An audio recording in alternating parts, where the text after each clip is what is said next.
এক দুই তিন, তাড়াতাড়ি 5 হয়ে গেছে। আল্লাহ।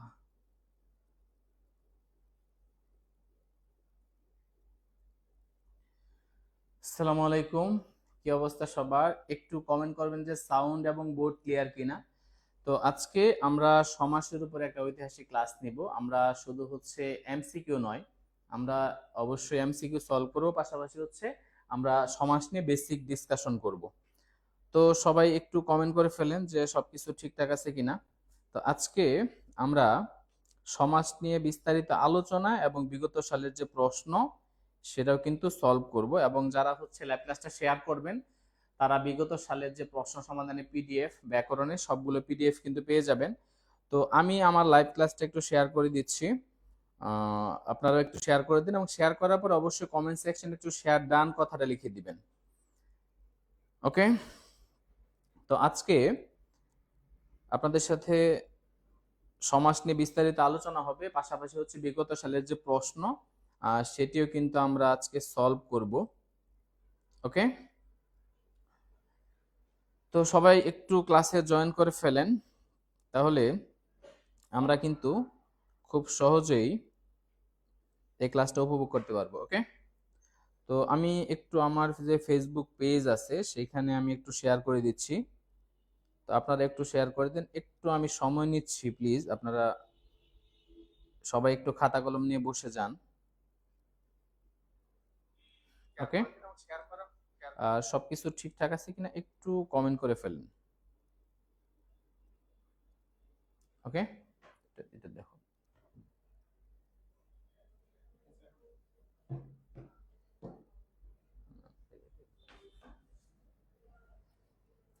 ওকে, ওয়ালাইকুম আসসালাম। আমি একটু শেয়ার দিয়ে নিচ্ছি।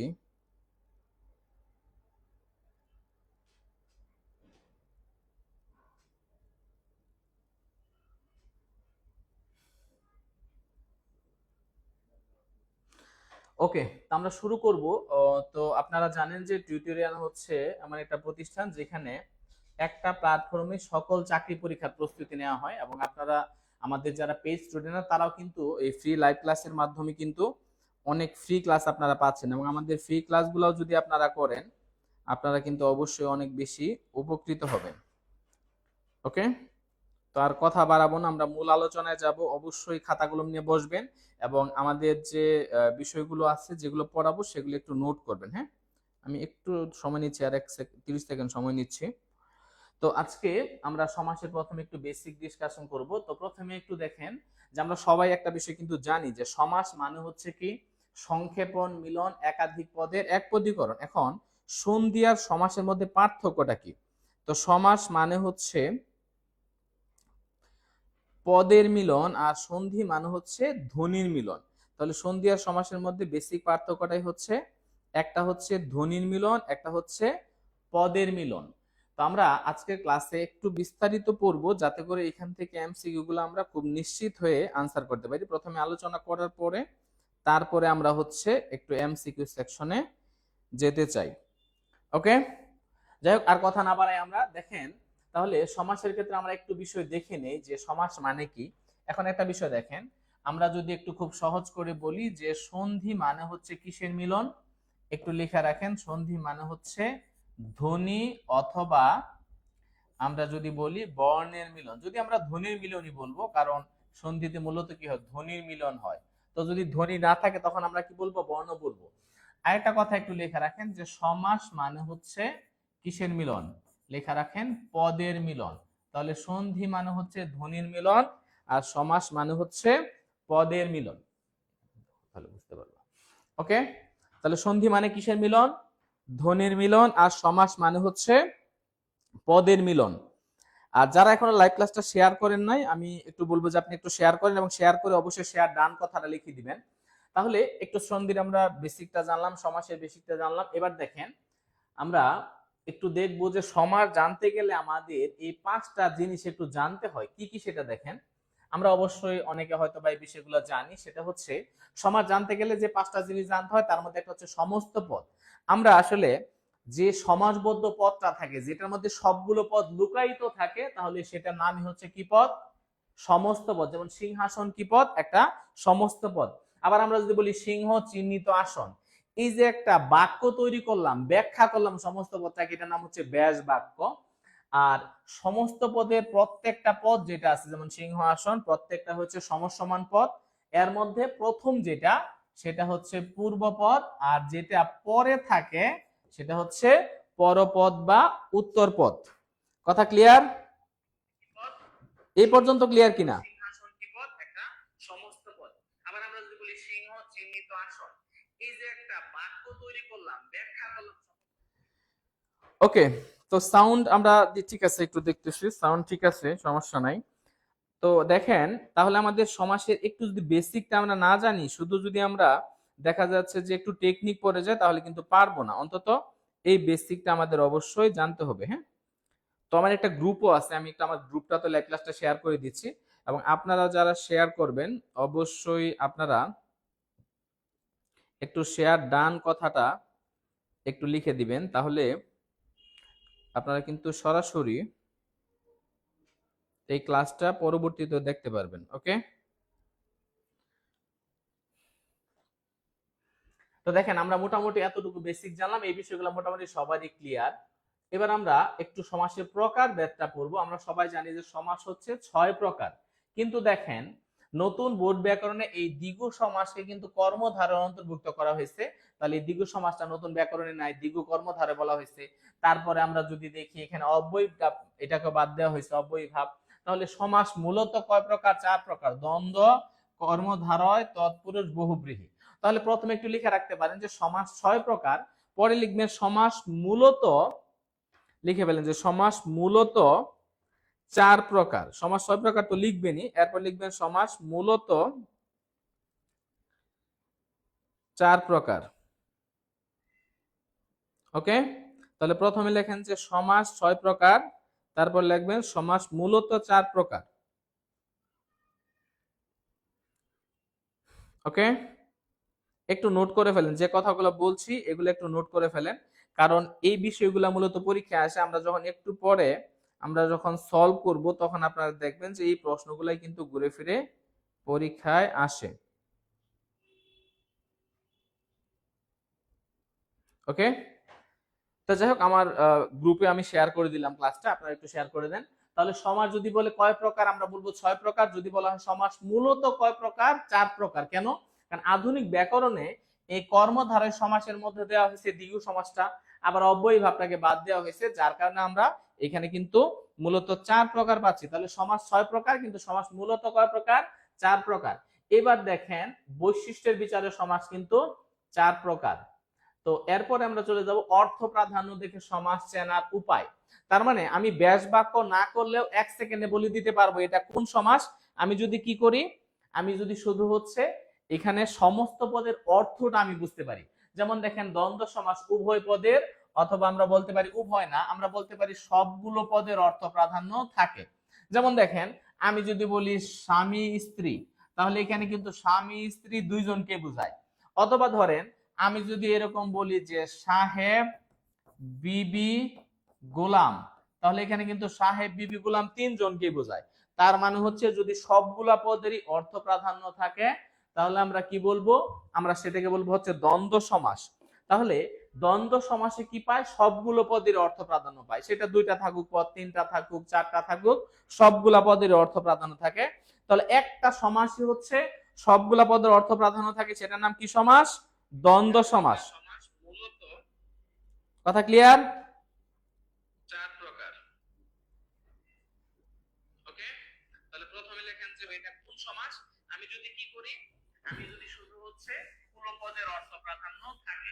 যেমন দেখেন আমি যদি বলি, একটু সমস্যা হচ্ছে সাউন্ড।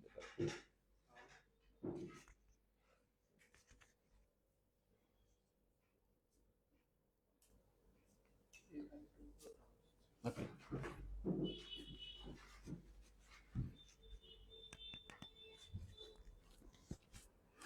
ওকে, এবার দেখেন তাহলে সবগুলো পদের অর্থ প্রাধান্য থাকলে 100% কি সমাস? দ্বন্দ্ব সমাস। এবার দেখেন বহুব্রীহি সমাস তৃতীয় পদের অর্থ প্রাধান্য পায়। যেমন দেখেন আমি যদি বলি কানে কলম, এখানে কানে কলম দ্বারা কানকে বোঝায় না, কলমকে বোঝায় না।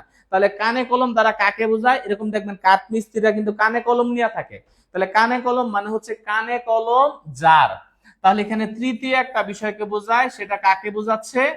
কাঠ মিস্ত্রিকে বোঝাচ্ছে। তার মানে হচ্ছে এখানে পূর্ব পদ বোঝায় না, পরপদ বোঝায় না, বোঝায় কাকে? ভিন্ন একটা বিষয়কে। তাহলে এখানে তৃতীয় পদের অর্থ প্রাধান্য পায়। তাহলে দেখেন দ্বন্দ্ব সমাসে সবগুলা পদের অর্থ প্রাধান্য পায়, বহুব্রীহিতে কোনো পদেরই অর্থ প্রাধান্য পায় না।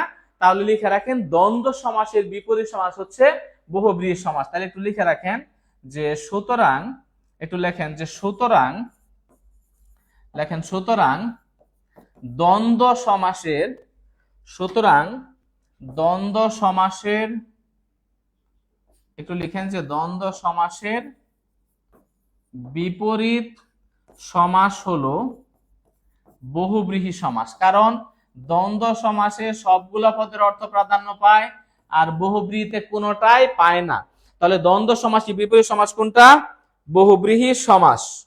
কথা ক্লিয়ার? এখানে পূর্ব পদ বোঝায় না, পরপদ বোঝায় না, বোঝায় কাকে? ভিন্ন একটা বিষয়কে। ওকে, আচ্ছা তো দেখেন তাহলে আমরা যদি সবগুলা পদের অর্থ প্রাধান্য পাই তাহলে সেটাকে আমরা কি সমাস বলবো? দ্বন্দ্ব সমাস বলবো।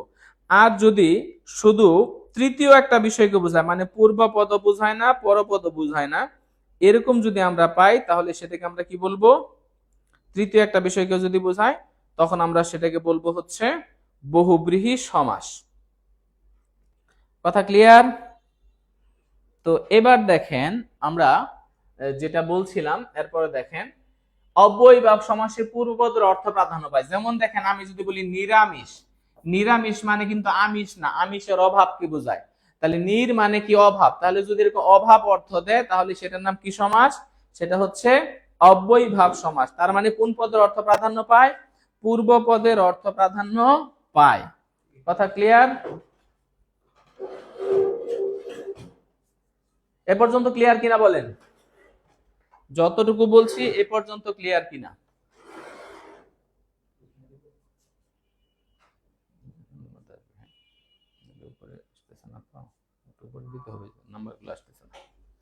ওকে,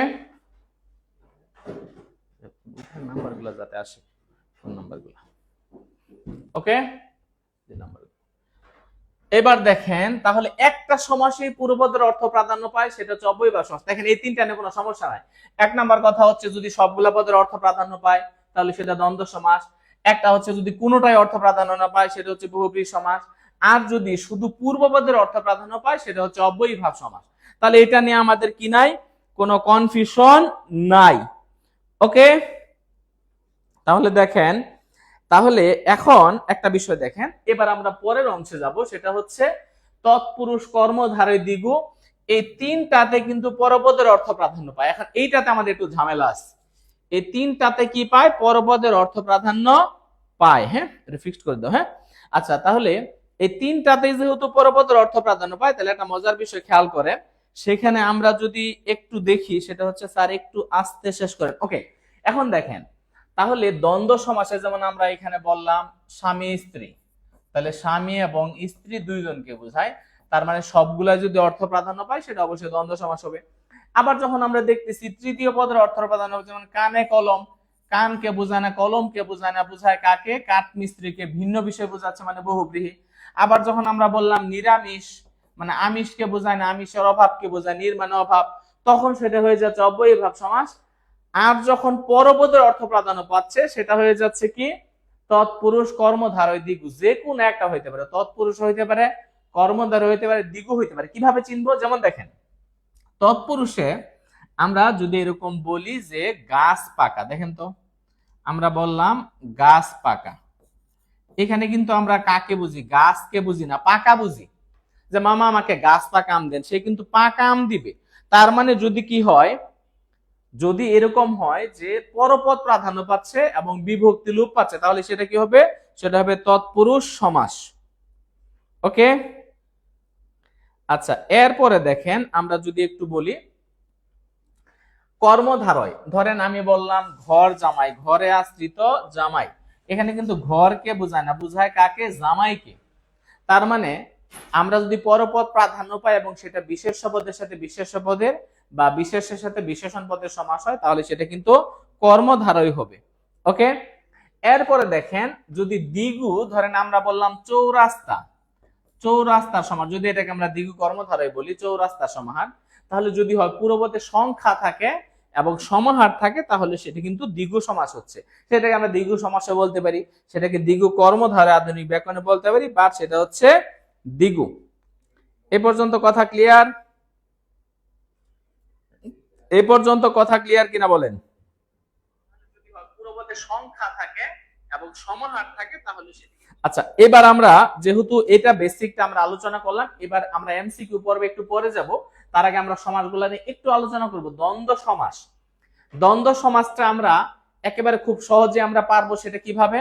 আমরা শুধু একটা কাজ করব, সেটা হচ্ছে যে তিনটা কথা আমরা একটু মনে রাখবো। হ্যাঁ, তিনটা কথা মনে রাখবো। সেখানে দেখেন আমরা যদি একটু বলি, তিনটা কথার মধ্যে একটা কথা হচ্ছে যে আমরা দেখবো যে দ্বন্দ্ব সমাসের একটা বৈশিষ্ট্য হচ্ছে মাঝখানে হাইফেন থাকে।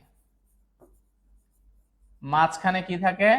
লেখা রাখেন, মাঝখানে হচ্ছে হাইফেন থাকে। নাম্বার 2 হচ্ছে দ্বন্দ্ব সমাসে সবগুলো পদের অর্থ প্রাধান্য থাকে। সবগুলো পদের কি থাকে? সবগুলো পদের অর্থ প্রাধান্য। দ্বন্দ্ব সমাসে কি থাকে? সবগুলো পদের অর্থ প্রাধান্য থাকে। আরেকটা জিনিস আছে 3 নাম্বার, সেটা হচ্ছে ব্যাস বাক্যে কি থাকে? এবং, ও, আর, এই তিনটা জিনিস থাকে। ব্যাস বাক্যে কি থাকে? এবং, ও, আর থাকে। শেষ। দ্বন্দ্ব সমাসের তিনটা বৈশিষ্ট্য লিখে ফেলেন, তিনটা বৈশিষ্ট্য লিখে ফেলেন, তাহলে দ্বন্দ্ব সমাস নেওয়ার কোনো দ্বন্দ্বই থাকবে না। তিনটা বৈশিষ্ট্য লিখে ফেলেন। প্লিজ একটু নোট করে একটু ডান কথাটা লিখেন, একটু ডান কথাটা লিখেন।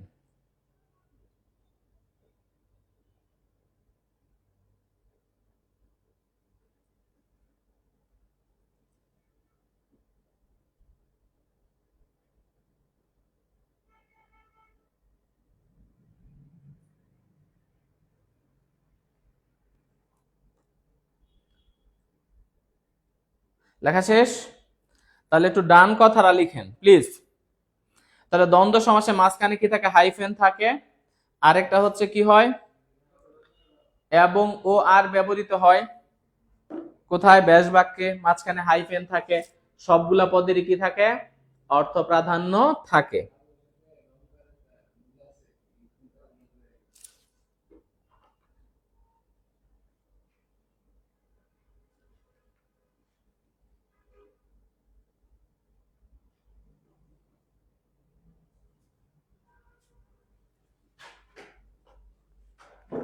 তাহলে লেখা শেষ হইলে একটু ডান কথাটা লিখেন।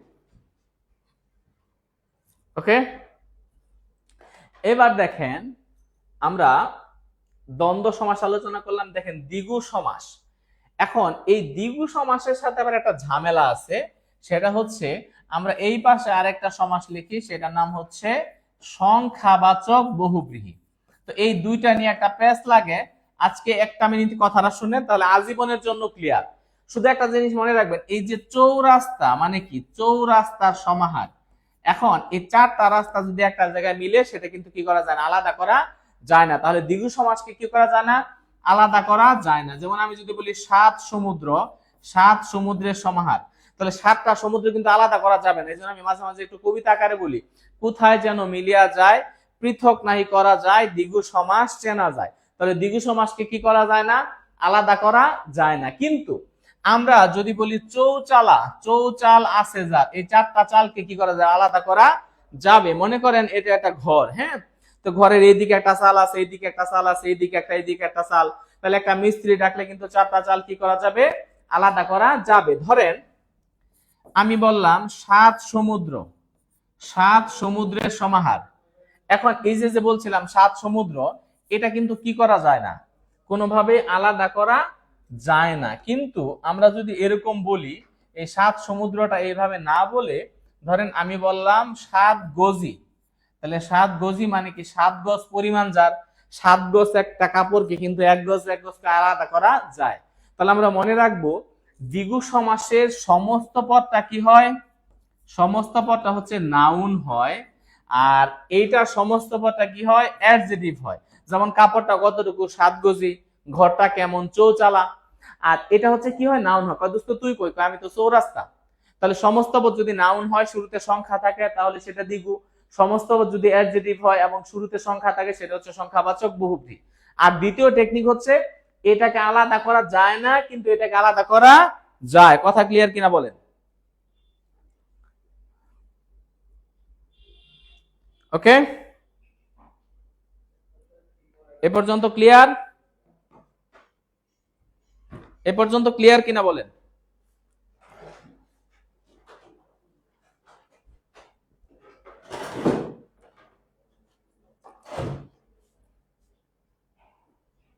ওকে,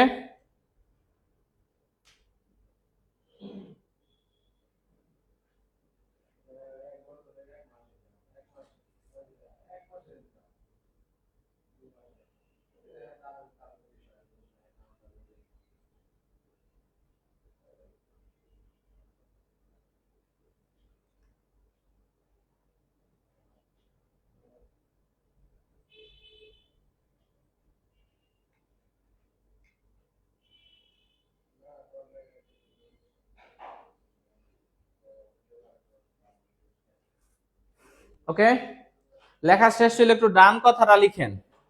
লেখা শেষ হলে একটু ডান কথাটা লিখেন। ওকে,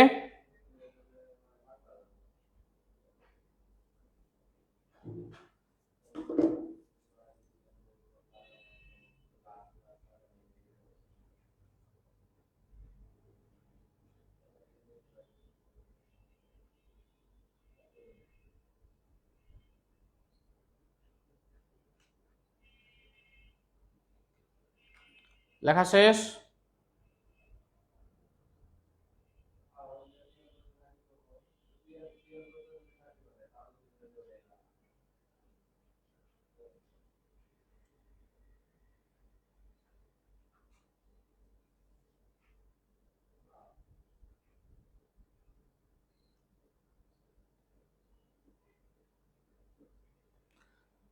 যতটুকু বলছি এই পর্যন্ত ক্লিয়ার কিনা বলেন?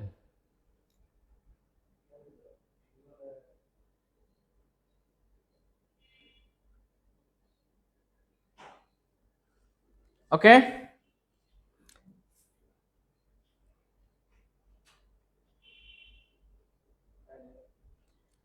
তাহলে তিনটা কথা বলছি। একটা হচ্ছে সমস্ত পদটা কি হয়? নাউন হয়, এই কথাটা বলছি আমরা। দ্বিতীয় কথা যেটা বলছি সেটা হচ্ছে সমস্ত পদকে আলাদা করা যায় না, তাহলে এটা হবে দ্বিগু সমাস। আর যদি কি হয়? সমস্ত পদকে আলাদা করা যায় এবং সমস্ত পদ অ্যাডজেক্টিভ হয়, তাহলে সেটা হবে সংখ্যাবাচক বহুব্রীহি। এখন বলেন ঠিক আছে কিনা?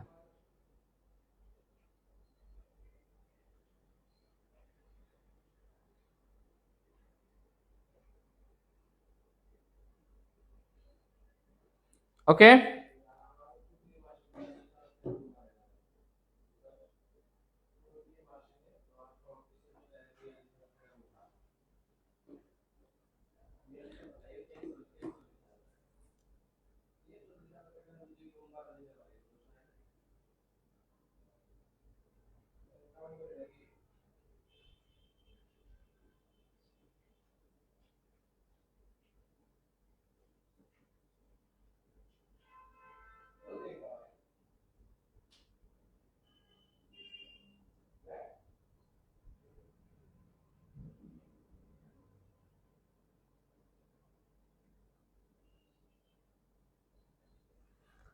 ওকে, তো দেখেন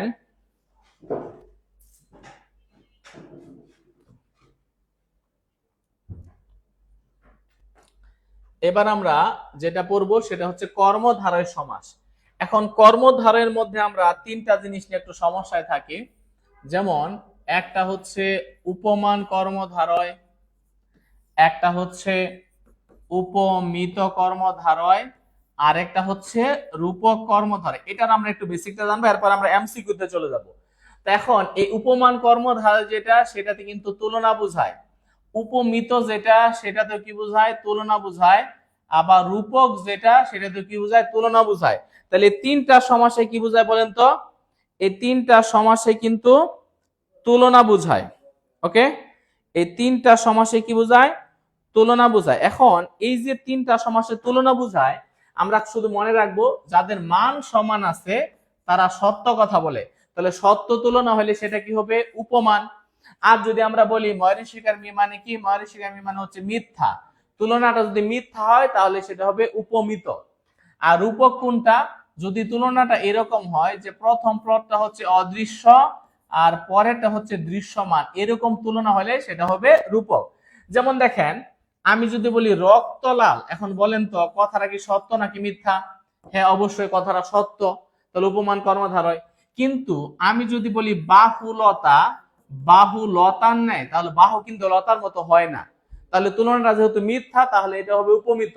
আর যদি আমরা বলি মন মাঝি, মন দেখা যায় কিন্তু মাঝি দেখা যায় না, তাহলে অদৃশ্যের সাথে যখন আমরা দৃশ্যমান বস্তুর তুলনা করব সেটা কি হবে, রোকবার হবে। হ্যাঁ, কথা ক্লিয়ার? এ পর্যন্ত ক্লিয়ার কিনা বলেন,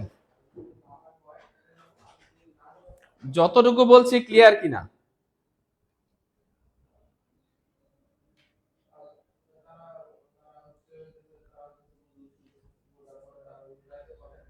এ পর্যন্ত ক্লিয়ার?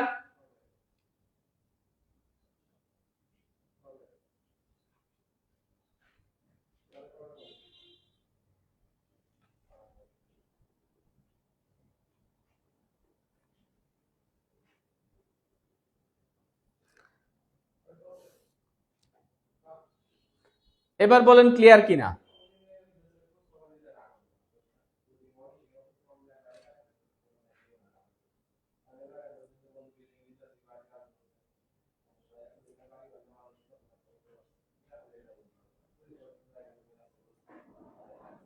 ওকে, লেখা শেষ করেন।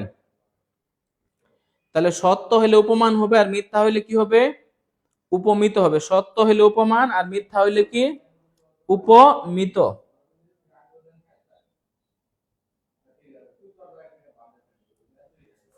ওকে, এ পর্যন্ত ক্লিয়ার কিনা? এ পর্যন্ত ক্লিয়ার?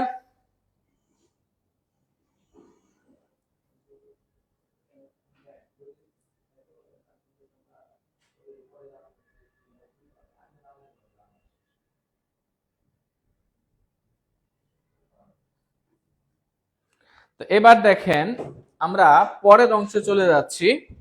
তাহলে দেখেন যত আমরা উদাহরণগুলো দিব, যেমন দেখেন আমরা যদি বলি, এখানে দেখেন সেটা হচ্ছে যে আমরা বললাম ধরেন তুষার শুভ্র, তো দেখেন বরফ দেখতে কেমন হয়, সাদা হয়, তুলনাটা সত্য, উপমান কর্মধারয় সমাস। কিন্তু আমরা যদি এরকম বলি যে চরণ কমল, চরণ কমলের নে, তাহলে চরণ মানে কি পা, কমল মানে পদ্ম, তা পা কখনো কি পদ্ম ফুলের মতো হয় না। তো এরকম যখন আমরা মিথ্যা তুলনা দেয়, আরেকটা সহজ কথা, যদি নাউনের সাথে অ্যাডজেক্টিভের তুলনা হয় তাহলে সেটা হবে উপমান, আর যদি নাউনের সাথে নাউনের তুলনা হয় তাহলে সেটা হবে উপমিত। কথা ক্লিয়ার? ওকে, এখন ক্লিয়ার কিনা বলেন।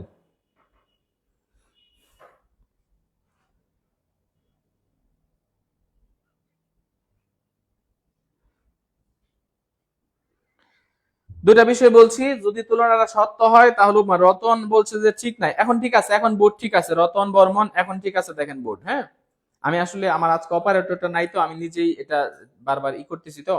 আচ্ছা, তো দেখেন যেটা বলছিলাম, আরেকটা বিষয়, এখানে যদি আমরা এরকম বলি বিষাদ জ্ঞান সমুদ্র, তো জ্ঞান এটা কিন্তু দেখা যায় না, হাত দিয়ে ধরা যায় না, কিন্তু সমুদ্র এটা দেখাও যায়, হাত দিয়ে ধরা যায়। তার মানে প্রথম পদটা অদৃশ্য থাকবে, পরের পদটা দৃশ্যমান থাকবে। প্রথম পদটা হাত দিয়ে ধরা যাবে না, কিন্তু পরের পদটা হাত দিয়ে ধরা যাবে, এরকম যদি থাকে তাহলে সেটা কি হবে, সেটা হবে রূপক কর্মধারয় সমাস। ওকে, কথা ক্লিয়ার? যতটুকু বলছি এ পর্যন্ত ক্লিয়ার কিনা বলেন।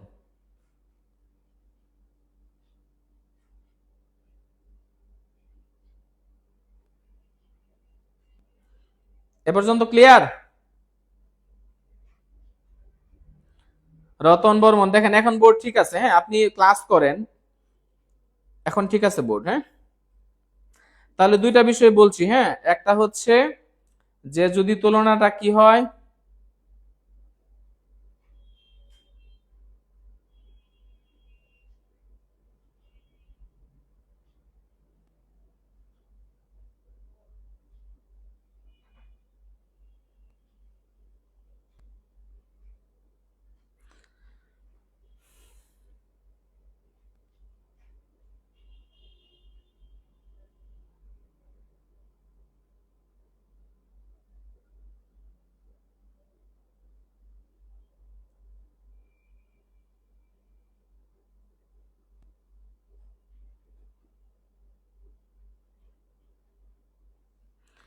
ওকে, এবার দেখেন আমরা যে সমাসটা পড়বো একটু বেসিক আলোচনা করব, সেটা হচ্ছে দেখেন বহুব্রীহি সমাসের মধ্যে আমাদের যে কনফিউশনটা হয়, বহুব্রীহি সমাসের মধ্যে আমরা জানি পূর্বপদ পরপদ কোনোটাই বোঝায় না, একটা ভিন্ন বিষয়কে বোঝায়, আমরা সেটাকে কি সমাস বলি?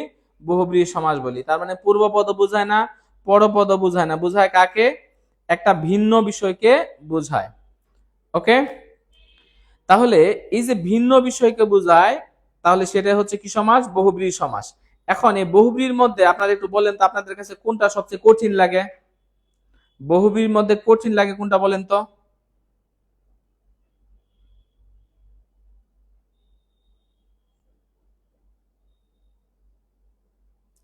একটু বলেন বহুব্রীহির মধ্যে কোনটা কঠিন? আচ্ছা, বহুব্রীহির মধ্যে আমাদের সবচেয়ে গুরুত্বপূর্ণ যেটা, সেটা হচ্ছে দেখবেন বেতিহার বহুব্রীহি, যেটা অনেকবার বিসিএসেও আসছে এবং অন্যান্য পরীক্ষাতেও আসছে। তো বেতিহার বহুব্রীহির মধ্যে আমরা একটু যদি দেখি, যেমন আমরা বললাম কোলাকুলি, এটা কি সমাস? বেতিহার বহুব্রীহি। তাহলে এটা চেনার উপায়টা কি? যখন একাধিক কর্তা একটা কাজ করে সেটা হচ্ছে বেতিহার বহুব্রীহি। যেমন দেখেন আমি যদি এরকম বলি, প্রথম পদের শেষে আ, পরের পদের শেষে ই, যেমন কোলাকুলি, তাহলে হাসা হাসি, হাসিতে হাসিতে যে আলাপ। এরকম ভাবে আমাদের যে বিষয়গুলা হচ্ছে, আমরা একাধিক কর্তা যখন একটা কাজ করে সেটা হচ্ছে বেতিহার বহুব্রীহি। ওকে, আমরা তো আসলে আপনাদের কমেন্ট দেখার জন্যই হচ্ছে ক্লাস, মানে আসলে দেখতে হয়। হ্যাঁ, একজন বলছে যে স্যার আপনি ক্লাস করান, ফোন পরে দেখিয়েন। আচ্ছা, ফোন আপনাদের যদি কমেন্ট আমি না পড়ি বা ক্লাসের মানে রেসপন্স না দেখি, তাহলে আমি তো ক্লাস ওইভাবে নিতে পারবো না। কথা কি বুঝতে পারছেন? তো সুতরাং একটু মাথায় রাখবেন। হ্যাঁ, আপনাদের কমেন্ট পড়ার জন্য মূলত ফোন হাতে দেওয়া। তাহলে প্রথম পদের শেষে কি থাকবে? আ, আর পরপদের শেষে কি থাকবে? ই। তাহলে এটার নাম কি? বেতিহার বহুব্রীহি। এরপরে দেখেন আমাদের এই বহুব্রীহির মধ্যে আমরা আরেকটা সমস্যায় পড়ি, সেটা হচ্ছে মধ্যবদলী বহুব্রীহি, যেটাতে মাঝখানে পদটা কি পায়? লোপ পায়। দেখবেন যে আমরা যদি এরকম বলি যে এরকম গায়ে হলুদ দেয়া হয়, যে অনুষ্ঠানে গায়ে হলুদ, এখানে মাঝখানে পদগুলো কি পাচ্ছে? লোপ পাচ্ছে। অথবা আমি বললাম নতুন ধানের অন্ন নবান্ন, এখানে মাঝখানে পদটা কি পায়? লোপ পায়। আচ্ছা, এরপরে তৎপুরুষ সমাসে কি হয়? বিভক্তি লোপ পায় এবং পরপদের অর্থ প্রাধান্য পায়, সেটা হচ্ছে কি সমাস? তৎপুরুষ সমাস। সবশেষে আমরা অব্যয়ীভাব সমাস দেখব, যে পূর্বপদ অব্যয় থাকে এবং অব্যয়ের অর্থটা কি থাকে? প্রাধান্য থাকে। ওকে, তাহলে পূর্বপদে কি থাকে? অব্যয় থাকে এবং অব্যয়ের অর্থটা কি থাকে? প্রাধান্য থাকে। তাহলে সেটার নাম কি সমাস? অব্যয়ীভাব সমাস।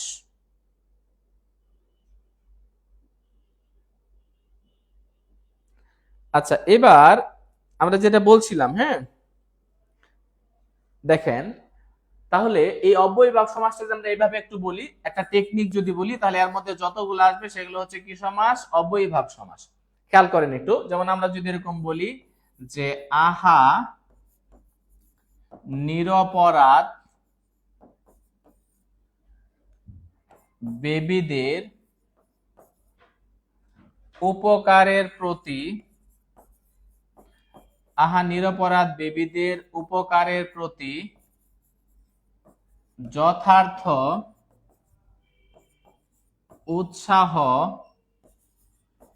থাকা উচিত। এখন দেখেন, এগুলো হচ্ছে অব্যয়ীভাব সমাস। আমরা কিভাবে জানবো? দেখেন, এই অব্যয়গুলো যদি শুরুতে থাকে, কি কি বলছি? আ, হা, নির, বে, বি, উপ, প্রতি, যথা, উত। এই অব্যয়গুলো যদি শুরুতে থাকে তাহলে সেটা কি সমাস? অব্যয়ীভাব সমাস। একটু লেখেন, এই অব্যয়গুলো শুরুতে থাকলে সেটা কি সমাস? অব্যয়ীভাব সমাস। একটু লিখে রাখেন, এই অব্যয়গুলো যদি শুরুতে থাকে তাহলে সেটি হচ্ছে অব্যয়ীভাব সমাস।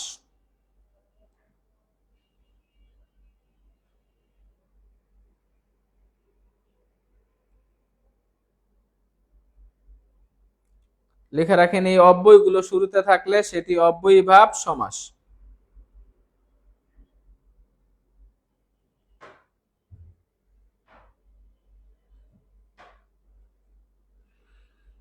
একটু দ্রুত লিখেন।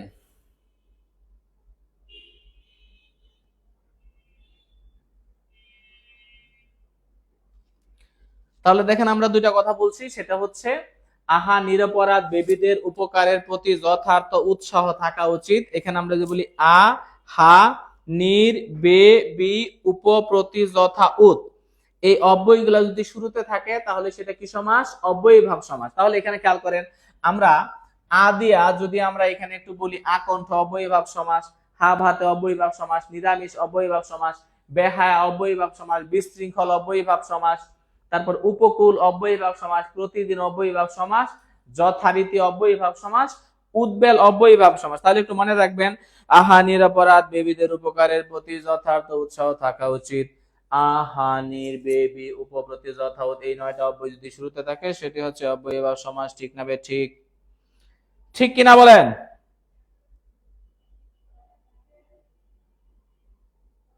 ওকে, লেখা শেষ? লেখা শেষ হলে একটু ডান কথাটা লিখেন।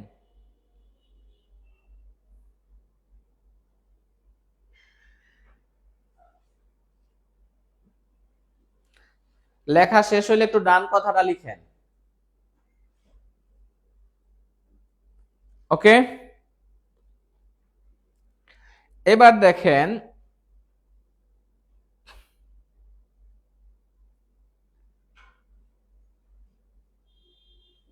লেখা শেষ? ওকে, এবার আমরা একটু বিগত সালের প্রশ্ন সলভ করব। তবে প্রথমে আমরা একটু বিসিএস দিয়ে শুরু করব, কারণ বিসিএস এর প্রশ্নগুলো সবচেয়ে স্ট্যান্ডার্ড হয়। তারপরে আমরা নিবন্ধন, তারপরে প্রাইমারি, তারপরে নন ক্যাডার, এগুলো আমরা আলোচনা করব। এবার যতটুকু আলোচনা করছি এবার আপনারা উত্তর দিবেন। দেখেন তো, বাংলা অব্যয়ীভাব সমাসের উদাহরণ ব্যাকরণের কোন অংশ অন্তর্ভুক্ত করা যায় বলেন তো? অব্যয়ীভাব সমাসের কোন অংশের অন্তর্ভুক্ত করা যায় একটু বলেন, এটা একটু কমেন্ট করেন। কোন অংশ অন্তর্ভুক্ত করা যায়? আরেকটা বিষয়, আজকের ক্লাসটা যারা শেয়ার করবেন আমি একটু বলে দেই, সেটা হচ্ছে 10ম থেকে 48তম বিসিএস এর যে প্রশ্ন সমাধান ব্যাকরণ প্রশ্ন সমাধান পিডিএফ, এটা আপনারা মেসেঞ্জারে পেয়ে যাবেন। যদি আপনারা মেসেঞ্জারে নক দেন যে আমি ক্লাসটা শেয়ার করেছি বা এটা স্ক্রিনশটটা দিয়ে দেন। এই জন্য ক্লাসটা শেয়ার করলে আপনারা 10ম থেকে 48তম যে বিসিএস এর প্রশ্ন সমাধানের পিডিএফটা শতভাগ নির্ভুল সেটা পেয়ে যাবেন, আপনি আপনার মোবাইলেও পড়তে পারবেন। এই জন্য যারা ক্লাস শেয়ার করবেন অবশ্যই কমেন্টে শেয়ার ডান কথাটা লিখবেন, এবং নিজে শেয়ার করলে এটা একটু আমাদেরকে অবশ্যই আমাদের পেজের যে মেসেঞ্জার আর সাইদুল স্যার পেজে সেখানে একটু দিয়ে দিবেন। তাহলে আমরা আপনাকে কিন্তু সেই লিঙ্কটা দিয়ে দিব, লিঙ্কে ক্লিক করলে আপনি যে কোনো ব্রাউজার থেকে এটা ডাউনলোড করতে পারবেন। এই জন্য যারা শেয়ার ডান কথাটা লিখেন নাই তারা হচ্ছে আপনারা অবশ্যই শেয়ার করে শেয়ার ডান কথাটা লিখে দেন। ওকে,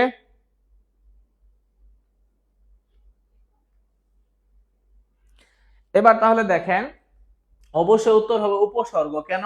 কারণ এই যে অব্যয়ীভাব সমাসের শুরুতে কি থাকে? আহা নির বে বি উপপ্রতি যথাউত, এই ধরনের উপসর্গ থাকে।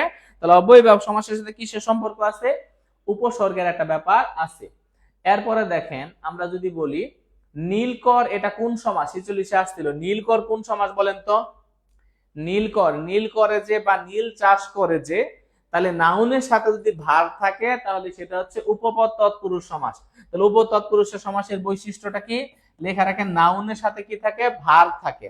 যেমন দেখেন, আমরা যদি বলি পকেট মার, পকেট মারে যে, তাহলে প্রথমে হলো নাউন, পরে হলো কি? ভার্ব।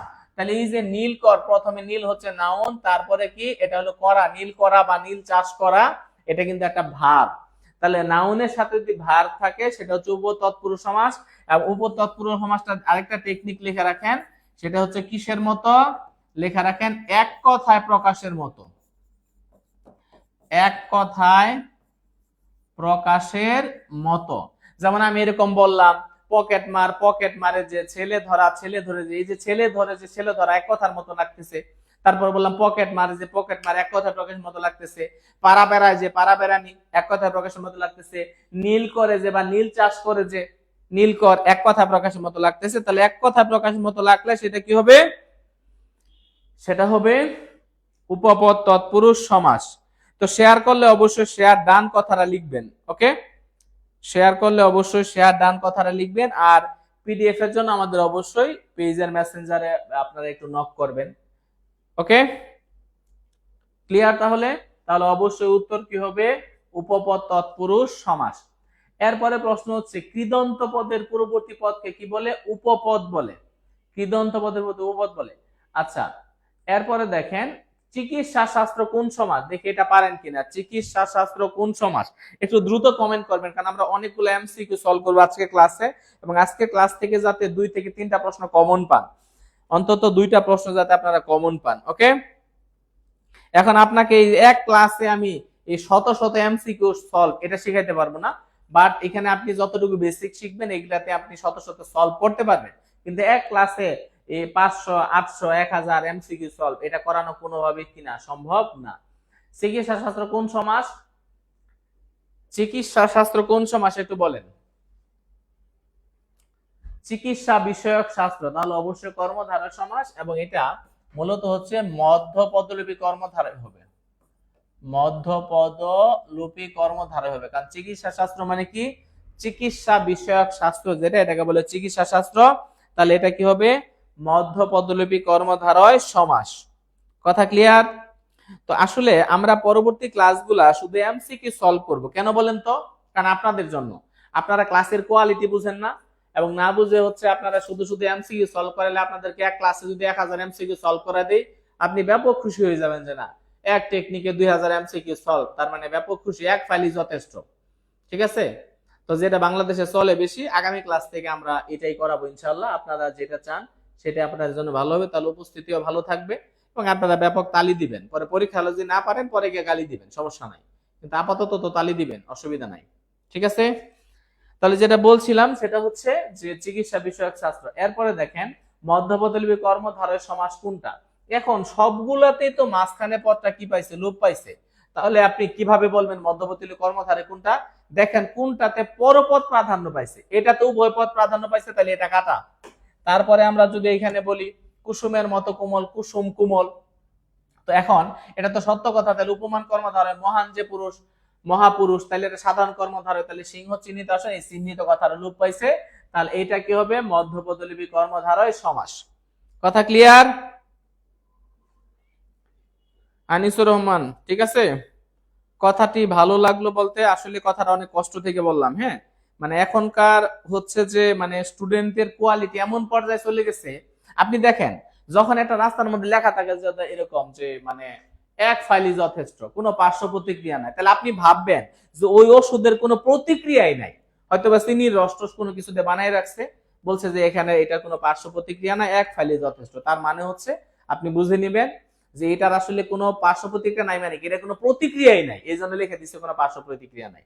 আর এক ফাইলই যদি যথেষ্ট হতো তাহলে এত ডাক্তার কবিরাজ কেন বসে আছে? কথা বুঝতে পারছেন? তো সুতরাং বাংলা ব্যাকরণ কিন্তু আসলে কঠিন বিষয়। সমাজ যদি কেউ সহজ বলে আমি ভাববো সে সমাজ বুঝে না, কারণ আমি দীর্ঘ 17 বছর বাংলা পড়াই। আপনারা ফেসবুক, গুগল, ইউটিউব, ইনস্টাগ্রাম, তারপরে হচ্ছে প্লে স্টোর, যত সামাজিক যোগাযোগ মাধ্যম আছে সে কোনো জায়গায় আমিনুল স্যার বাংলা লিখে সার্চ দিবেন, আমার সম্পর্কে কিছু না কিছু পাবেন, হয়তো কিছু ভিডিও পাবেন ইউটিউবে বা গুগলে, আপনি ইনফরমেশন পাবেন। আপনি প্লে স্টোরে আমার নামে আমিনুল স্যার বাংলা নামে অ্যাপস আছে, তো আপনি ফেসবুকে আমিনুল স্যার বাংলা নামে পেজ, সব জায়গায় পাবেন, আমার সঙ্গে জানতে পারবেন। এমন কথা হচ্ছে যে আমি কখনোই সরাসরি আসলে এমসিকিউতে চলে যাই না। কেন? একটু বেসিক আলোচনা না করলে তা আপনি এমসিকিউটা সলভ করবেন কোথা থেকে? এই জন্য আমরা চাইছিলাম যে এমসিকিউটা সলভ করব, বাট আগে আমরা একটু বেসিক আলোচনাটা করি।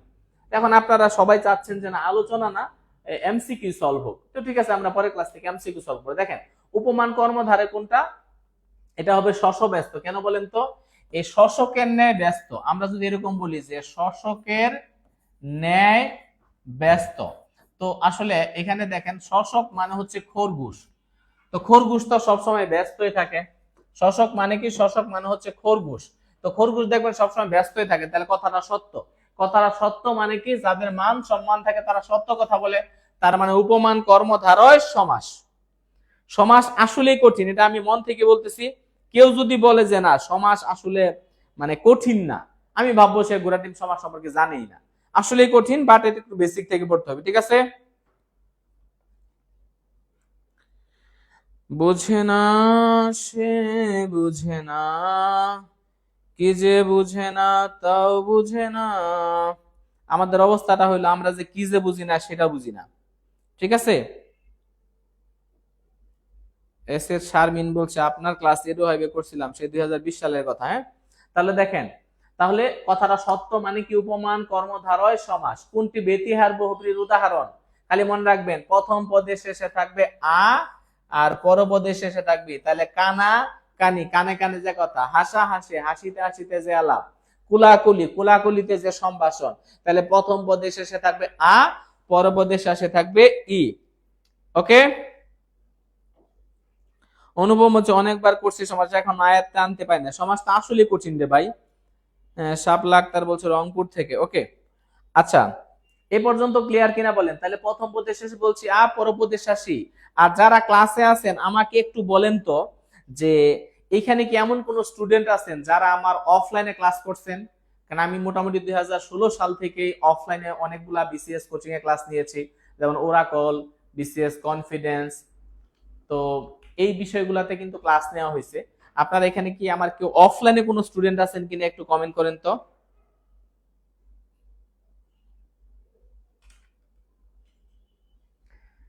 তাহলে দেখেন কানাকানি কি সমাস? ব্যতিহার বহুব্রী। এরপরে দেখেন পুষ্প সৌরভ। তো পুষ্প সৌরভ মানে কি? পুষ্পের সৌরভ। তো যেটা পুষ্পের সৌরভ, এখন দেখেন এই যে একটা ফুল, হ্যাঁ, তো এই ফুলের ভিতরে একটু সৌরভ পাইলাম, তাহলে পুষ্পের সৌরভ মানেই তো পুষ্প সৌরভ, তাহলে অবশ্যই এটা কি হবে? এটা হবে ষষ্ঠী তৎপুরুষ সমাস।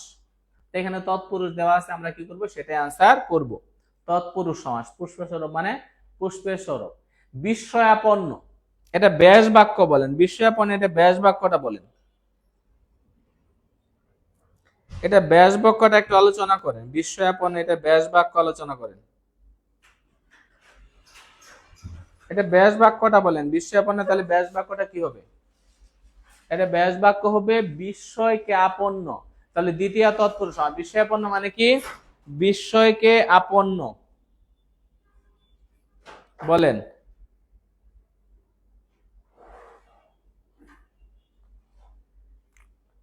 জুবাইদা একজনকে পাওয়া গেছে, সে আমার অফলাইনে ক্লাস করছে। ওকে, আচ্ছা, এরপরে দেখেন জলে স্থলে কোন সমাস? এটা হবে অলুক দ্বন্দ্ব। কেন? দেখেন জলে ও স্থলে, জলে স্থলে, দেখেন এখানে বিভক্তি, এখানে আছে বিভক্তি আছে, এবং বিভক্তিটা কিন্তু এখনো রয়ে গেছে। কথা বুঝতে পারছেন? বিভক্তিটা কিন্তু এখনো রয়ে গেছে, যেহেতু বিভক্তিটা রয়ে গেছে, হ্যাঁ। যেমন আগামীকালকে আমার ক্লাস আছে ময়মনসিংহ ওরাকলে, হ্যাঁ। দেখেন তো ক্যামেরা ঠিক আছে কিনা। ক্যামেরাটা আজকে একটু ঝামেলা হয়ে গেছে, ঠিক করতে পারেনি, কেউ নাই অপারেটর। ওকে, এ পর্যন্ত ক্লিয়ার? তো দেখেন এই জলের স্থলে কি সমাস? অলুক দ্বন্দ্ব সমাস, কারণ দুইটাতে বিভক্তি আছে এবং লোপ পায় নাই। আর দ্বন্দ্ব মানে মনে রাখবেন জোড়া, বিভক্তিটা কি থাকবে? জোড়ায় জোড়ায় থাকবে। জলে ও স্থলে, জলে স্থলে, কানেও মানে মায়েও যে, মায়ে যে, এরকম থাকবে, হ্যাঁ। ওকে, আচ্ছা, এরপরে দেখেন যে সমাসে পূর্বপদ সংখ্যাবাচক এবং সমস্ত পদে যারা সমাহার বোঝায় তাকে কি বলে? তাকে কিন্তু দ্বিগু সমাস বলে। তাকে কি সমাস বলে? দ্বিগু সমাস বলে। আখি চৌধুরী বলছে অফলাইনে করিনি, তবে অনলাইনে বহু আগে কোর্স করেছি। আচ্ছা, আপনি আমাকে নক দিয়েন। অফলাইনে অনলাইনে যারা আমার স্টুডেন্ট ছিল, বিগত সকল স্টুডেন্টকে কিন্তু ফ্রি অ্যাক্সেস দেওয়া হয়েছে, হ্যাঁ। হ্যাঁ, বিদ্যাবাড়িতেও ক্লাস নিতাম 2021 পর্যন্ত, হ্যাঁ। আচ্ছা দেখেন, এরপরে হচ্ছে বহুব্রী সমাসবদ্ধ পদ কোনটি? অনমনীয় মানে কি? নমনীয় নয় যা। অনমনীয় মানে কি? নমনীয় নয় যা। এরপরে জজ সাহেব, যিনি জজ তিনি সাহেব, মানে চৌধুরী সাহেব বা জজ সাহেব, তো যিনি জজ তিনি সাহেব অবশ্যই কি সমাস? কর্মধারয় সমাস। আলো ছায়া, দেখেন আলো ছায়া বলতে কি শুধু আলোকে বোঝায় নাকি দুইটাকে বোঝায়? আলো ও ছায়া, আলো ছায়া। কিছু জায়গায় দেখবেন এরকম যে এখানে আলো আছে আবার কি আছে, হালকা ছায়া আছে, আলো ও ছায়া, আলো ছায়া। তাহলে কি হবে এটা? অবশ্যই উত্তর হবে দ্বন্দ্ব সমাস। আলো ও ছায়া, আলো ছায়া কি সমাস? দ্বন্দ্ব সমাস। আনত মানে কি? ঈষৎ নত, আনত অব্যয়ীভাব সমাস। মনে আছে একটু আগে বলছিলাম আহা নিরপরাধ বেবীদের উপকারের প্রতি যথাযথ উৎসাহ থাকা উচিত। তাহলে আহা নির বেবি উপপ্রতি যথাযথ, এই 9টা অব্যয় শুরুতে থাকলে চোখ বন্ধ করে সেটা কি সমাস? অব্যয়ীভাব সমাস। তাহলে আ আছে মানে কি সমাস? অব্যয়ীভাব সমাস। তাহলে আ হা নির বেবি উপপ্রতি যথাযথ, এই অব্যয়গুলো শুরুতে থাকলে কি সমাস? অব্যয়ীভাব সমাস। কথা ক্লিয়ার? লেখা শেষ? তাহলে অব্যয়ীভাব সমাস কোনগুলা? এই অব্যয়গুলা যদি শুরুতে থাকে সেটা হচ্ছে অব্যয়ীভাব সমাস। এরপর দেখেন জ্যোৎস্না রাত। জ্যোৎস্না রাত মানে কি? জ্যোৎস্না শোভিত রাত। জ্যোৎস্না রাত মানে কি? জ্যোৎস্না শোভিত রাত। তাহলে অবশ্যই এটা কি সমাস? মধ্যপদলিপি কর্মধারয় সমাস। জ্যোৎস্না রাত মানে হচ্ছে জ্যোৎস্না শোভিত রাত। ওকে, এরপরে দেখেন প্রত্যক্ষ বস্তুর সাথে পরোক্ষ বস্তু তুলনা করলে, প্রত্যক্ষ বস্তুর সাথে পরোক্ষ বস্তু তুলনা করলে প্রত্যক্ষ বস্তুকে কি বলা হয়? সেটাকে বলা হয় উপমেয়। এটা সমাসের সংজ্ঞা থেকে আসছে যে প্রত্যক্ষর সাথে পরোক্ষ তুলনা করলে প্রত্যক্ষ বস্তুটাকে কি বলে? এটাকে বলা হয় হচ্ছে উপমেয়।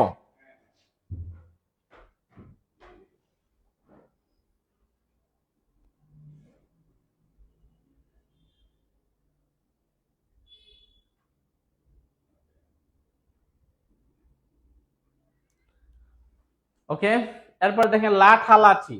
ওই যে মনে আছে বলছিলাম প্রথম পদের শেষে আ, পরের পদের শেষে, তাহলে লাঠা লাঠি, কানা কানি, গুতা গুতি, চিমটা চিমটি, কানা কানি। তাহলে অবশ্যই কি সমাস?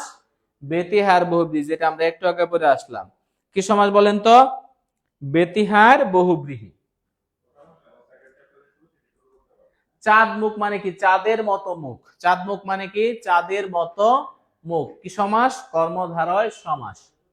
যে সমাসের ব্যাস বাক্য হয় না কিংবা করতে গেলে অন্য পদের সাহায্য নিতে হয় তাকে কি বলা হয়? তাকে বলা হয় হচ্ছে নিত্য সমাস। তাকে কি বলা হয়? নিত্য সমাস বলা হয়। কোনটি দ্বন্দ্ব সমাস? দেখেন তো হাইফেন আছে কোনটাতে?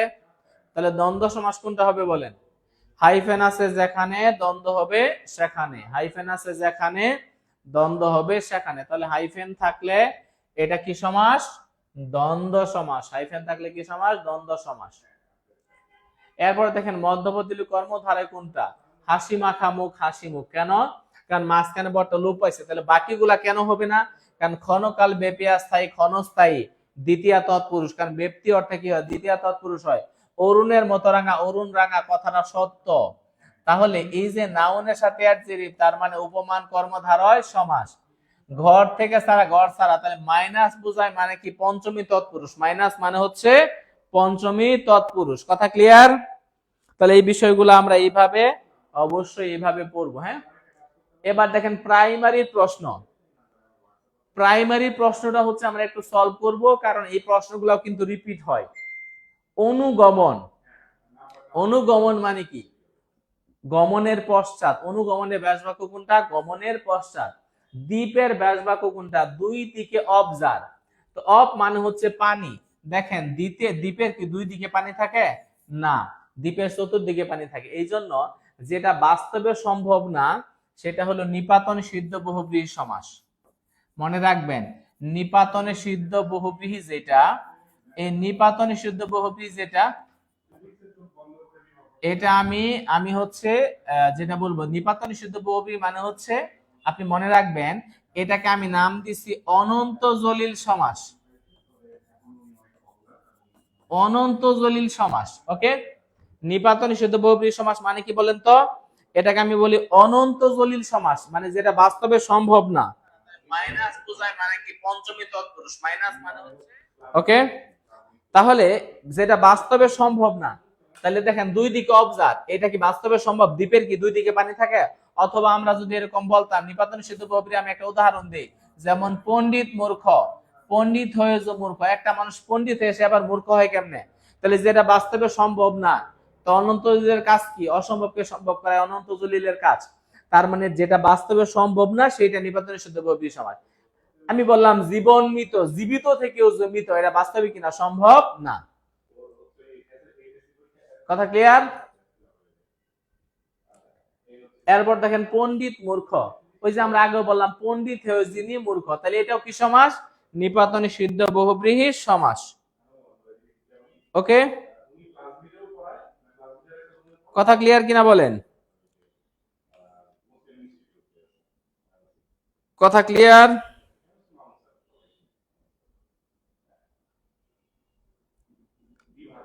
লেখা শেষ। অসম্ভবকে সম্ভব করা কার কাজ? অনন্ত জলিলের কাজ। তেপান্তর, তিন প্রান্তরের সমাহার, তাহলে কি সমাস? দ্বিগু সমাস। তেপান্তর, এটা সহজের জন্য বলে দিলাম। তেপান্তর মানে কি? তিন প্রান্তরের সমাহার। কি সমাস?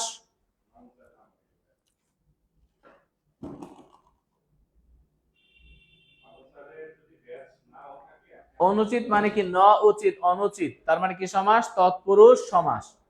উপকূল কি সমাস? আচ্ছা বলেন, একটু আগে আমরা পড়ে আসলাম, আহা নিরপরাধ বেবিদের উপকারের প্রতি যথার্থ উৎসাহ থাকা উচিত। তাহলে আহা নির বেবি উপপ্রতি যথা উৎ, এগুলো শুরু থাকলে কি সমাস? অব্যয়ীভাব সমাস। সমাসবদ্ধ পদের অংশগুলো বিচ্ছিন্ন করে দেখার জন্য কোন বিরাম চিহ্ন বসে? হাইফেন বসে। মনে আছে আমরা একটু আগে বলছিলাম যে দ্বন্দ্ব সমাসের মাঝখানে কি থাকে? হাইফেন থাকে। তার মানে মাঝখানে যদি হাইফেন থাকে তাহলে অবশ্যই সেটা কি সমাস? দ্বন্দ্ব সমাস। ঠিক না বে ঠিক? ঠিক কিনা বলেন? তাহলে মাঝখানে হাইফেন থাকলে কি সমাস? দ্বন্দ্ব সমাস। এরপর দেখেন শশ ব্যস্ত, শশকের ন্যায় ব্যস্ত, কথাটা কিন্তু সত্য। শশ ব্যস্ত মানে কি? শশকের ন্যায় ব্যস্ত, তাহলে কি সমাস? কর্মধারয় সমাস। উপমান কর্মধারয় সমাস। ওকে, এরপরে কাজল কালো, কথাটা সত্য এবং নাউনের সাথে কার তুলনা? অ্যাডজেক্টিভের তুলনা। যেহেতু নাউনের সাথে অ্যাডজেক্টিভের তুলনা, তাহলে এটা কি সমাস বলেন তো? উপমান কর্মধারয়। কেন? কারণ যাদের মান সম্মান আছে তারা সত্য কথা বলে। আর আপনি যখন সত্য কথা বলবেন, সত্যবাদীরা সব সময় ন্যায়ের মাঝে বেঁচে থাকে। সত্যবাদীরা যেহেতু ন্যায়ের মাঝে বেঁচে থাকে, তাহলে ন্যায়টা কোথায় হবে? মাঝখানে হবে। কারণ সত্যবাদীরা কি করে? ন্যায়ের মাঝে বেঁচে থাকে। আবারও বলছিলাম, সত্যবাদীরা কি করে? ন্যায়ের মাঝে বেঁচে থাকে। তাহলে এখানে ন্যায়টা কোথায় হবে? মাঝখানে হবে। তাহলে সত্যবাদীরা। কিন্তু যদি আমি মিথ্যা কথা বলতাম যে বাহুলতা, বাহুলতা নেই, তো বাহু তো লতার মতো হয় না, তার মানে এটা কিন্তু উপমিত কর্মধারয় হবে। কেন? কারণ বাহু কিসের মতো হয় না? লতার মতো হয় না। ওকে, তাহলে বাহু কিসের মতো হয় না? লতার মতো হয় না। ওকে, ক্লিয়ার?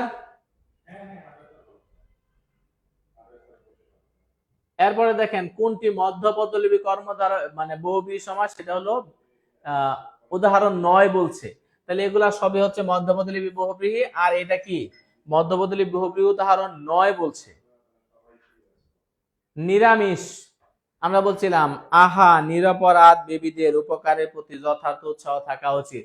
তাহলে নির, শুরুতে নির আছে, কি সমাস? অব্যয়ীভাব সমাস। তাহলে শুরুতে যদি অব্যয় থাকে কি সমাস? অব্যয়ীভাব সমাস। কোন সমাসে ব্যাস বাক্য হয় না? নিত্য সমাস। ব্যাস বাক্য হয় না মানে কি? ব্যাস বাক্য করতে গেলেও অন্য পদের কি নিতে হয়? সাহায্য নিতে হয়। এই জন্য আমরা এটাকে কি সমাস বলি? নিত্য সমাস বলি।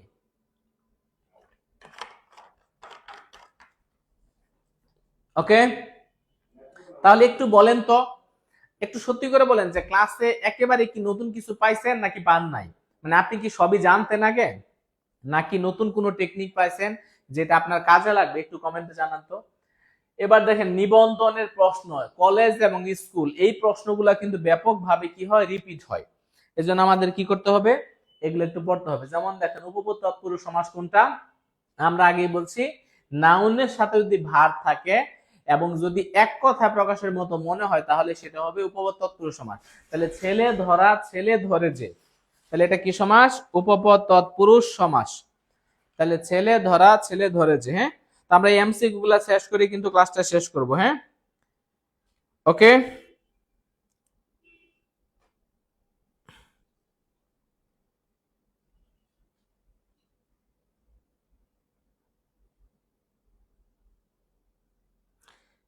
এরপরে দেখেন সমাসবদ্ধ পদ কোনটা বলেন তো, সমাসবদ্ধ পদ কোনটা?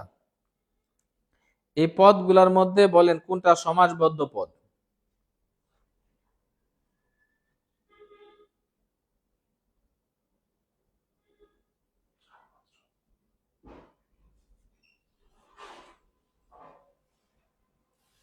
ওকে,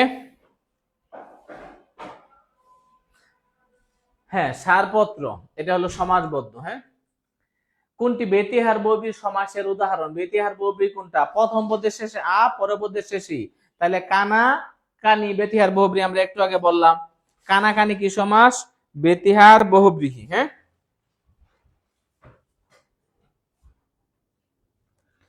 কানাকানি কি সমাস বলেন? বেতিহার বহুব্রী। এরপরে দেখেন কালান্তর, এটার ব্যাস বাক্য কোনটা বলেন তো?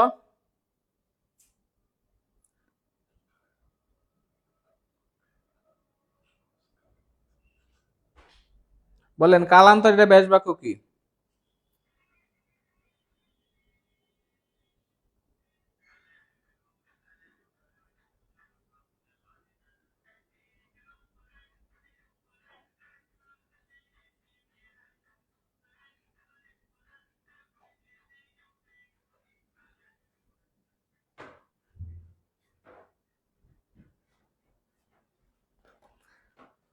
দেখেন কালান্তর মানে অন্য কাল।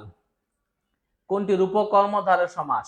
প্রথমটা দেখা যায় না, পরেরটা দেখা যায়। তাহলে এখানে দেখেন তো, এখানে কর মানে বাহু, এটা দেখা যায়, তাহলে এটা আনসার হবে না। কর পল্লব, কর দেখা যায়, এটা হবে না। কচু দেখা যায়, এটা হবে না। তাহলে আনসার হবে কোনটা? কাল স্রোত। কেন? কাল মানে সময়, এটা দেখা যায় না। অদৃশ্যর সাথে তখন দৃশ্য মানে তুলনা হয়, সেটা কি হবে? রূপক হবে। ওকে, তো যারা হচ্ছে ক্লাসটা শেয়ার করবেন অবশ্যই কমেন্টে শেয়ার ডান কথাটা লিখবেন। তাহলে দশম থেকে 48তম বিসিএস এর যে প্রশ্ন সমাধানের পিডিএফ, সেটা আপনি কিন্তু ইনবক্সে পেয়ে যাবেন। ওকে, এরপর দেখেন বিনা পানি, বিনা পানিতে যার, তাহলে বেদীকরণ বহুব্রীহি সমাস, কারণ ভিন্ন কিছুকে বোঝায়। বিনা পানি যার, হাতে বাঁশি যার, কাকে বোঝায়? তার মানে দেবী সরস্বতীকে বোঝায়। কৃতবিদ্যা, কৃতবিদ্যা যার, এগুলো সবই কি সমাস? এগুলো হচ্ছে বহুব্রীহি সমাস। যার আছে যেখানে, বহুব্রীহি সেখানে। কোন সমাসে পরপদের অর্থ প্রাধান্য থাকে? দেখেন অব্যয়ভাবে পূর্ব পদের, বহুব্রীহিতে তৃতীয় পদের, দ্বন্দ্ব সমাসে সবগুলো পদের। তাহলে অবশ্যই আনসার কোনটা হবে? আনসার হবে কর্মধারা। কারণ এই যে আমরা বললাম ঘরে আশ্রিত জামাই, ঘর জামাই, এখানে কিন্তু জামাইকে বোঝানো হয়। তাহলে অবশ্যই কোন পদের? পরপদের। কথা ক্লিয়ার? এরপর দেখেন কোনটি নিত্য সমাস? ওই যে অন্য গৃহ, নিত্য সমাস। উপকণ্ঠ, কণ্ঠের সমীপে, এই যে উপ শব্দ থাকলে বা অব্যয় শুরুতে থাকলে সেটা কি সমাস? অব্যয়ীভাব সমাস। যদি আমরা এরকম বলি আ, হা, নির, বে, বি, উপ, প্রতি, যথা, উত, এই অব্যয়গুলি শুরুতে থাকলে কি সমাস? অব্যয়ীভাব সমাস। এখন ক্লাসটা কেমন লাগলো একটু বলেন, বা এই প্রশ্নগুলো যদি রিপিট হয় আপনি কমন পাবেন কিনা একটু মন থেকে বলেন, যে আসলে আজকের ক্লাসে যেমন এই যে হাইফেন থাকলে দ্বন্দ্ব সমাস, সত্য হইলে উপমান, মিথ্যা হইলে উপমিত, অথবা যদি নাউনের সাথে ভার্ব থাকে তাহলে সেটা হচ্ছে উপপদ তৎপুরুষ সমাস, এই যে বিষয়গুলো বললাম, অথবা অব্যয়ীভাবের একটা টেকনিক বললাম, আ, হা, নির, বে, বি, উপ, প্রতি, যথা, উত, এই 9টা অব্যয় শুরুতে থাকলে অব্যয়ীভাব সমাস। এখন বলেন এই বিষয়গুলো মোটামুটি নতুন কিনা একটু কমেন্ট করে জানান যে ক্লাসটা কেমন লাগলো, তাহলে আমরা আরো উৎসাহিত হব। আর যদি মনে করেন যে না ক্লাসে একেবারেই উপকৃত হন নাই, তাহলে শুধু শুধু আমাদের তো এরকম কষ্ট করা কোনো মানেই হয় না। আপনারা নিজে নিজে পড়বেন ভাইরা, একটু বলেন। হ্যাঁ, ওকে, একটু বলতে হবে। এরপরে আপনাদের জন্য আজকে একটু সুখবর আছে, সেটা হচ্ছে যে আপনারা অনেকেই রাত 9টার ব্যাচ চান। মানে এটা হলো আমাদের ইনবক্সে একটা সেরা মেসেজ সবসময় যেটা আসে, যে স্যার দিনের বেলা না, রাত 9টা একটা ব্যাচ শুরু করেন এবং একদম নতুন ব্যাচ চাই। তো যাই হোক, আপনাদের অনুরোধে আমরা কিন্তু অবশেষে শুরু করতেছি, যেটা সেটা হচ্ছে যে রাত 9টার ব্যাচ, প্রাইমারি নিবন্ধন 10 থেকে 20তম গ্রেড, এটা। তার মানে আমরা এই কোর্সটাতে এমন ভাবে পড়াবো, প্রাইমারি 100% কভার হবে, নিবন্ধনের একেবারে 100% সিলেবাস ধরে ধরে আমরা পড়াবো, 10তম 20 গ্রেডের আমরা একবারে সিলেবাস ধরে ধরে পড়াবো। তার মানে এই তিনটাই পুরোপুরি কি হবে? কভার হবে। হ্যাঁ, তো এটা রাত 9টার ব্যাচ। যারা আসলে একেবারে মোটামুটি ব্যস্ত থাকেন দিনের বেলা, রাতে যারা ক্লাস করতে চান তাদের জন্য একটু বলি, যেমন কোর্সগুলা, যেটা একটা হচ্ছে প্রাইমারি শিক্ষক নিয়োগ কোর্স, এটা 3500 টাকা ফি। বাট আপনি এখন যদি ভর্তি হয়ে যান তাহলে 1750 টাকায় ভর্তি হইতে পারবেন, এবং সবগুলো ক্লাস কিন্তু রেকর্ড থাকবে, আপনি বারবার দেখার সুযোগ পাবেন। একবার লাইভে ক্লাস করবেন, পরে দেখবেন। তারপরে 19তম নিবন্ধনে ফুল কোর্স 3500 টাকা, এখানে 1750 টাকা। তারপরে 10তম 20তম গ্রেড, যেটা 10 থেকে 20 পর্যন্ত, এটা প্রিলি এবং লিখিত দুইটাই 3500 টাকা, কিন্তু এটাও 1750 টাকায় ভর্তি হইতে পারবেন। হ্যাঁ, আচ্ছা, এখন ক্লাস, একটা প্রশ্ন হচ্ছে ক্লাস কি রেকর্ড থাকবে কিনা। ক্লাস কিন্তু 100% কি থাকবে, রেকর্ড থাকবে। আচ্ছা, প্রতিটি ক্লাসের এক্সাম নেওয়া হবে এবং 4টা বিষয়ে প্রায় 1200 টাকা মূল্যে হাইলাইটস পাবেন ফ্রিতে। এখন আপনারা কি করবেন, যে এই যে মোবাইল নাম্বার দেওয়া আছে এখানে, এটা হচ্ছে রকেট নাম্বার 01306, তো এই নাম্বারটাতে আপনারা টাকা পাঠাতে পারেন। এরপর আমরা আরো কয়েকটা নাম্বার বলে দিব। আচ্ছা, আরেকটা বিষয় আমি একটু বলে দেই, আপনারা আপনাদেরকে একটা বিষয় একটু বলে দেই, সেটা হলো আপনারা আজকে যারা ভর্তি হবেন, আমি আমিনুল স্যার আপনাদের জন্য সাইদুল স্যারের কাছে লাইভে দ্বারাই একটু রিকোয়েস্ট করতেছি। আমি সম্ভবত সাইদুল স্যার অথবা আমাদের সাথে যারা টিউটোরিয়ালের যারা স্টাফ আছে তারা নিশ্চয়ই আমার ক্লাসটা দেখতেছে অফিসে। আপনারা এইখানে এই 1750 টাকা না, আপনারা আজকে যারা ভর্তি হবেন তারা হচ্ছে এখানে 1600 টাকা পাঠাবেন। আমি একটু বলে দিচ্ছি তারা কত টাকা পাঠাবেন। তারা হচ্ছে 1600 টাকা পাঠাবেন। ঠিক আছে, কত টাকা, 1600 টাকা। মানে এই 1750 থেকে আরো 150 টাকা।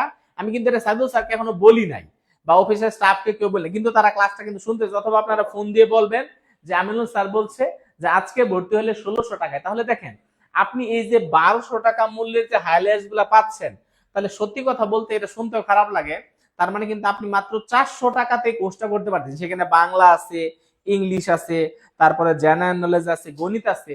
আমি কিন্তু আমিনুল স্যার শুধু বাংলায় অনলাইনে পড়াই জবের জন্য, সেখানে অনেক ছাড়ের পরে কোর্স ফি নেই 500 টাকা, মানে 1000 টাকা ফি, ছাড়ের পরে 500 টাকা নেই। তার মানে আমার কাছে শুধু বাংলা পড়লেও কিন্তু আপনার 500 টাকা লাগবে।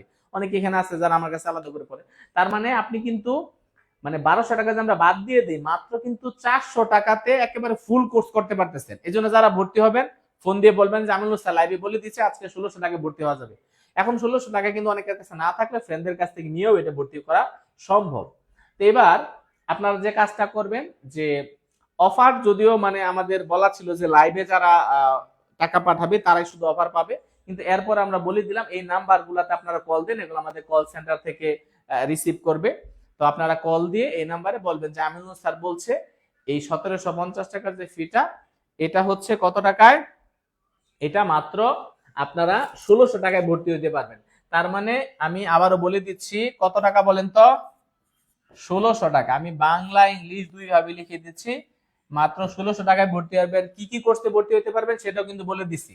সেটা হচ্ছে আপনি চাইলে প্রাইমারি কোর্সে ভর্তি হতে পারবেন, অথবা আপনি চাইলে হচ্ছে আমাদের নিবন্ধনের একবারে ফুল কোর্সে ভর্তি হতে পারবেন, আরেকটা হচ্ছে 10 থেকে কত 20তম, এই যে কোনো কোর্সে কিন্তু আজকে আপনি 1600 টাকা ভর্তি হতে পারবেন। ঠিক আছে, তো সেখানে কিন্তু আপনি আমার বাংলা ক্লাস পাচ্ছেন, আপনারা ক্লাস করে দেখলেন যে আমি আসলে বাংলাটা কতটা বেসিক থেকে পড়াই, শুধু শর্ট টেকনিকটা একবারে আপনাকে শূন্য থেকে একবারে অ্যাডভান্স লেভেল পর্যন্ত পড়াবো। আর এই কোর্সটা তো অনেকের প্রশ্ন যে সাইদুল স্যার আসলে সবগুলো ইংলিশ ক্লাস নিবে কিনা। হ্যাঁ, এখানে সবগুলো ইংলিশ স্যার কিন্তু সাইদুল স্যার নিজেই নিবে। তারপর আপনারা আমাদের ম্যাথে স্যারে ক্লাস করছেন, স্যার কিন্তু শুধু শর্ট টেকনিক পড়ায় না, একেবারে বেসিক থেকে টেকনিক পড়ায়। আপনারা যদি জিকে স্যারের কথা বলেন, স্যার কিন্তু একেবারে আপডেট, মানে একেবারে আজকে কি ঘটলো সেটাও কিন্তু ক্লাসে পড়ায়। সুতরাং আপনার কিন্তু জিকে নিয়ে আর কোনো টেনশন থাকবে না, আপনি একেবারে নোট করে করে কিন্তু স্যার পড়াই দিবে, কোনো সমস্যাই হবে না। ওকে, আচ্ছা, যারা ভর্তি হবেন একটু এখনই কমেন্ট করেন। হ্যাঁ, ফজরের পর কোর্স আমরা এটা দেখবো। হ্যাঁ, 10 থেকে 20তম রান। আচ্ছা, একটা বিষয় বলি, আমাদের এই রাত 9টার যেটা রানিং ব্যাচও যেটা, সেটাতে কিন্তু মাত্র একটা ক্লাস হয়েছে, শুধু ইংলিশ ক্লাস হয়েছে। আপনারা কেউ যদি ওটাতে ভর্তি হন, ওইটাও রেকর্ড আছে, ওখানে বাংলা ক্লাস এখনো হয় নাই। বাংলা ক্লাস আমি শুরু করবো লেকচার 1 দিয়ে। তা আপনারা চাইলে কিন্তু সেটাতে কি করতে পারবেন, সেটাতে ভর্তি হতে পারবেন। ওকে, তাহলে এই নাম্বার গুলাতে কল দেন, এগুলো কিন্তু আমাদের কল সেন্টারের নাম্বার, ম্যাডামরা এগুলো রিসিভ করবে সবসময়, ওনারা আসলে এটা রিসিভ করার জন্য বসে থাকে। তো কে কে ভর্তি হবেন একটু কমেন্টে একটু জানিয়ে দেন। আর আমাদের এখানে ভর্তিকৃত যদি কেউ থাকেন সেটা একটু কমেন্টে বলবেন যে আপনারা যে ক্লাসগুলো করতেছেন আপনাদের অনুভূতি কি বা আপনাদের কেমন লাগে। ওকে, তা আমি আর আজকে কথা বাড়াবো না, আমি আজকে ক্লাসটা শেষ করব। আর অফারে যারা অফার পাইতে চান বা যাদের আর্থিক সমস্যা, তারা হচ্ছে এই হোয়াটসঅ্যাপ নাম্বারে একটা মেসেজ দিবেন, 01767 265758। এই নাম্বারে ফোন দিলে বা মেসেজ দিলে কিন্তু আপনি রেসপন্স পাবেন। ওকে, তাহলে আমরা আজকে ক্লাসটা এখানে শেষ করব। আশা করি যে আপনারা ক্লাসটা যারা মনোযোগ দিয়ে করছেন। তো এখন আচ্ছা, ওকে, আমরা তাহলে আজকের ক্লাস থেকে এখানে বিদায় নিচ্ছি। সবাই ভালো থাকেন, সবার জন্য অনেক অনেক শুভকামনা। শুভরাত্রি। পরবর্তীতে দেখা হবে অন্য কোনো টপিক নিয়ে।